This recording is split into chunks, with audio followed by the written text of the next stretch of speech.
Бойдоктор эмне үчүн үйлөнбөйт дешет? Үйлөнбөштүн 3 себеби бар. Биринчиден акча себеп.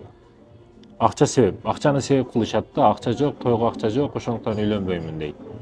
Мекендешим, жан дүйнөңө туура келген, ыймандуу салиха кыз туура келип калса, чыгып калса жолуңан, ага сөзсүз түрдө үйлөн. Аны акча себеп, башка себеп деп себептерди ойлоп таап алба өзүң. Жакшы кыз чыгып калбы, дароо үйлөн. Андай шансты эч качан кетирбей колдон. Себеби андай кыздар азыр чанда кездешет. Табышуу кыйын. Жан дүйнөңө туура келди, дароо үйлөн. Эртең жарыласың. Вулкан болосуң, толорду ичине батпай каласың. Ошондуктан имандуу салиха кыз чыга турган болсо, акчаны себеп кылба, акчаны себеп келтирбе, дароо үйлөн. 100гө 100 үйлөн, газды 5ке бер.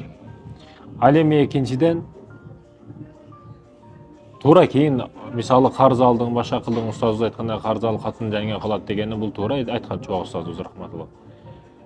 Себеби карыз алып үйлөнсөң, кийинчерээк семьяң менен кошулуп, карызды төлөйсүң. Жаныңа эч качан кетпей турган инвестиция калган болот да, аялың, бала чакалың, иффеттүү, намустуу балдарың алдыңда болгон болот. Акчаны төлөп кое бересиң бардык учурда. Ал эми экинчиден коркок, келечектен коркок. Бага аламбы, көчтө калып кетпеймби, эмне болот, дальнейшем эмне болот дей берет. Дальнейшем эмне кыласың? Көз үчүн рисковать эт. Мен эртең күнүмө эмне билбейм. Толго тобокел. Рисковать этебиз. Ар бир иште, ар бир кырда, ар бир бурчта. Тобокел кылабыз, тобокел кылышыбыз керек, мекендештер. Аллах тобокел кылуучуларды сүйөт. Коркок болбо. Ал эми үчүнчүдөн кыздык маанилүүбү, маанисизби, ушундай арзыбаган бир темаларды ортого коюп алып үйлөнбөй жүргөндөр бар да. Ушул темада азыр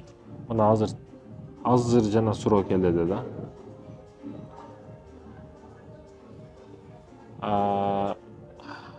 Суроом дейт. 2 жыл болду сүйлөшкөнүбүзгө, бирок кыз 7 айдан бери ар кайсы бала менен сүйлөшүп жүрүптүр. Мен кече билдим, кыз жанымда отуруп алып эле башка балдарга жазат экен. Ушундайлар жок эмес. Мен сүйлөмдү улайын, жазат экен. Эле 4 бала менен активдүү жазышып жатыптыр эле. Мен билип калдым, кыз ыйлап кечирим сурап атат. Мен да кызды катуу сүйөм, эмне кылсам болот, жүрөгүм жарылайын деп атат. Мага кеңешиңизди бериңиз дейт да. Алдынара рахмат. Мекендештерим, ойлонушубуз керек. Мындай кыздар да бар, алдыңда турат. Ушундай жаныңда расстояние 2 сантиметр, бирок башка балдарга кадимкидей жаза берет, сүйлөшө берет, Ол жаштардын тематикасында азыр жаштардын этабына түшө турган болсок, бывшийим, подружкам эле, башкам эле деген темалар жөнөкөй неме окуган да, касым кийген эле окуган. Бирок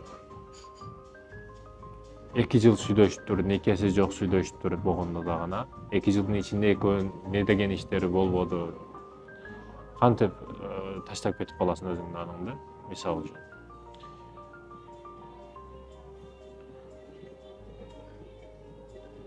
Да, ойлонушубуз керек мекендештер.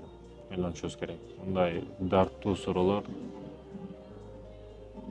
Бул жигиттин абалыга түшүп көрмөйүнчө бул нерсени түшүнбөйсүң да. Бул жигиттин абалы өтө оор, чындыгында оор. Өтө оор. Баягы чокту кандай экендигин билбей туруп чокту дароо кармап алган бала ушул да.